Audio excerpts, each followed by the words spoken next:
What is going on, guys? It is Wrestlelamia here, back with some more news, and damn, it's good to be back. If you missed me while I was away, thank you. If you didn't, well, fuck you.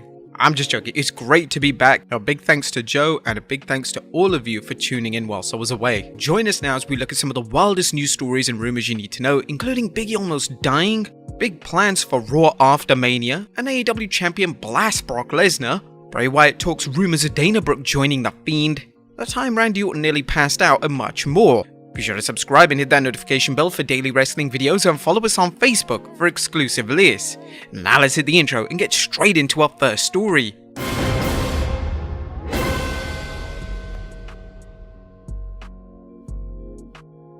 Our first story looks at Big E almost dying. Yeah, topping the news today is a major update on Big E's recent neck injury and how close the New Day star came to a catastrophic injury. Big E recently updated his fans on this condition, tweeting, "Had my first doctor's appointment and learning because of the C1 fracture, I narrowly escaped a stroke, paralysis, or death is very sobering. Life feels even more precious and valuable now." The former WWE champion suffered the injury during a tag match alongside the New Day teammate Kofi Kingston against Sheamus and Ridge Holland. Wrestling News' Andrew Ravens noted, the injury happened when he landed on his neck while taking a German suplex from Holland. He fractured his C1 and C6 vertebrae, but he won't need to get surgery and did not suffer any damage to his spinal cord.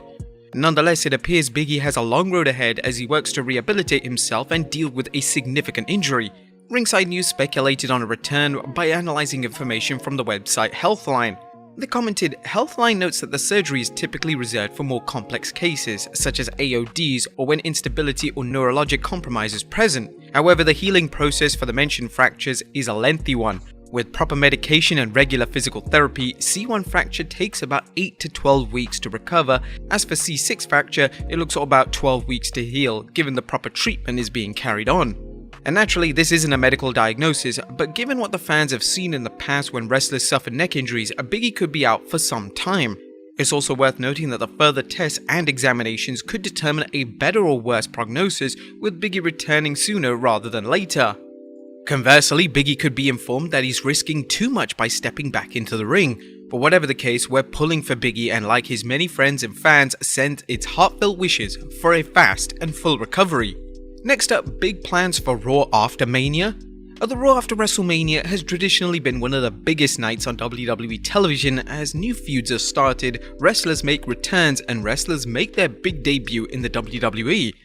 Unfortunately, the pandemic put a dampener on things as Raw was held in the Performance Center on the Thunderdome, hardly a place for the WWE to have one or more wrestlers making a big return or debut.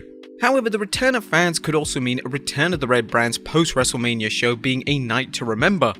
Cageside Seats Rumor Roundup section notes that there's talk that the Raw after WrestleMania will be booked like it has in past years, with big surprises and returns on the show.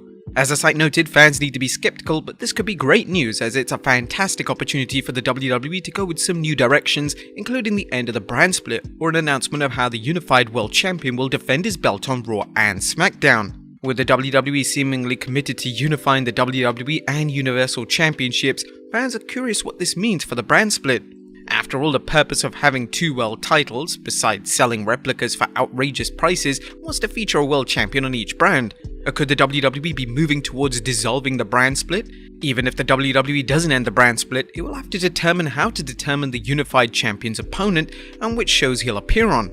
With these two issues having been resolved, as well as the possibility of some big angles, debuts and returns, the 4th April Raw could be one of the biggest in years. I definitely can't wait for that.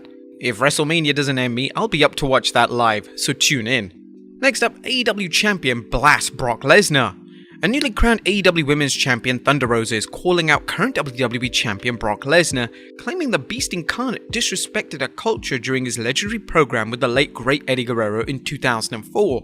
Rosa, who defeated Dr. Britt Baker in a steel cage match for the AEW Women's Belt, recently appeared on NBC Sports Boston's 10 Count YouTube show claiming, "I can tell you, I read about me bringing the mariachi and I remember Brock Lesnar making fun of Eddie Guerrero with that. And that hurts because they were making fun of my culture before, and on Wednesday I represented our culture properly with honor and respect because people were, oh, mariachi, fun, like let's make fun of Mexicans." Guerrero's storyline with Lesnar saw Brock disrespect Eddie's heritage as well as his past battles with substance abuse, Two topics which were actually considered fair game for wrestling promos designed to fuel the fans' thirst for Guerrero getting revenge.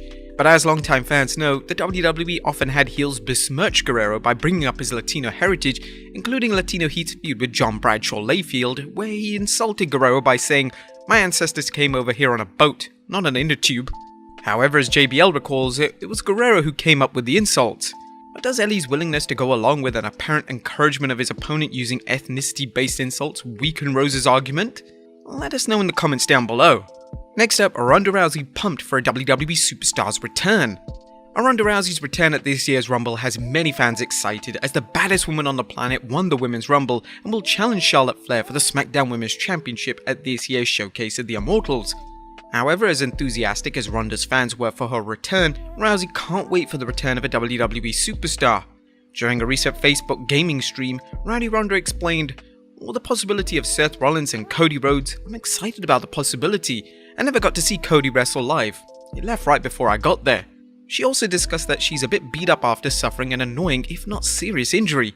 "Oh, I'm totally fantastic, fine. I tore my labial frenulum apparently, which is that little piece of skin that connects your lip to your jaw or whatever. My top jaw. I'm like so sick and not feeling good right now. Sorry guys if I sound like crap, I'm literally sounded like this all day. I'm so tired." Poe, Rousey and Travis Brown's child was so fussy on the plane on the way back, and you just know SmackDown was a very physical day. "I'm sore, I'm sick, and I'm tired." Let's hope that Rousey can deal with wrestling's grueling schedule, and although Rousey doesn't work a full-time schedule, her travel schedule as a WWE Superstar is much different than when she competed in UFC. You may recall her complaints after her first WWE run about how tough the travel schedule was, complaints that led to some fans speculating she might never return. But while Rowdy Ronda has returned, it remains to be seen if the obligations of parenthood coupled with an active WWE career will burn her out quickly. Next up, Bray Wyatt talks rumors of Dana Brooke joining the Fiend. And was Dana Brooke supposed to replace Alexa Bliss as Bray Wyatt's abominable assistant? Well, that's the rumor that's been going around lately, with the idea that Brooke would have transformed into the Fiend, another dark disciple of the Fiend who would have taken Bliss's place following her betrayal of Wyatt at WrestleMania 37. Unfortunately, fans didn't get to see any follow-up to Alexa's betrayal as Bray Wyatt was released last summer, but recently WrestleTracker1 tweeted that WWE planned to book Dana Brooke to ally with Bray Wyatt after he would split with Alexa Bliss. Brooke would get the name The Fiend, but Wyatt's release cancelled all plans. However, Wyatt recently cleared up any confusion when he replied, "Not true, that was the angle for the video game." Had Bray Wyatt remained in the WWE, there's no telling what the WWE would have done with his character, including whether the promotion would have added another wrestler to the Firefly Funhouse. There have been many rumors about scrap plans for the Fiend, including having the Firefly Funhouse characters like Rambling Rabbit have real-life counterparts in the ring. Regrettably, the WWE's uneven booking of the Fiend after he was moved to Raw in 2021 led to the company seemingly losing any idea of how to actually utilize him. And finally, that time Randy Orton almost passed out at WrestleMania. And last but not least, speaking of Bray Wyatt, Randy Orton has battled the Eater of the Worlds at more than one WrestleMania, including the WrestleMania 33 bout where Orton challenged Wyatt for the championship. However, did you guys know that the Viper was so excited about the match he nearly passed out? Randy's wife Kim noted this on the Wives of Wrestling podcast, revealing, "I'm just gonna say something about Randy's entrance at that same WrestleMania. He was walking down the ramp and he got so fired up that he got lightheaded. Yeah, but he got so fired up and held his breath as he was getting fired up, and he stops and he puts his hands down and he was discombobulated. That MF almost passed out. He walked so slow that it took him 5 minutes to get down there." The WWE Universe will forever remember the craptastic battle between Orton and Wyatt at WrestleMania 33, where the WWE projected various images of creepy crawlies onto the mat apron, claiming it was mind games. Instead, it turned out what should have been into a good match into a piece of wrestle crap. Now that we think about it, the battle last year wasn't anything better. But there you have it, folks, the wildest news stories and rumors you need to know. Be sure to leave your comments down below, and I'll see you next time with some more wrestling content.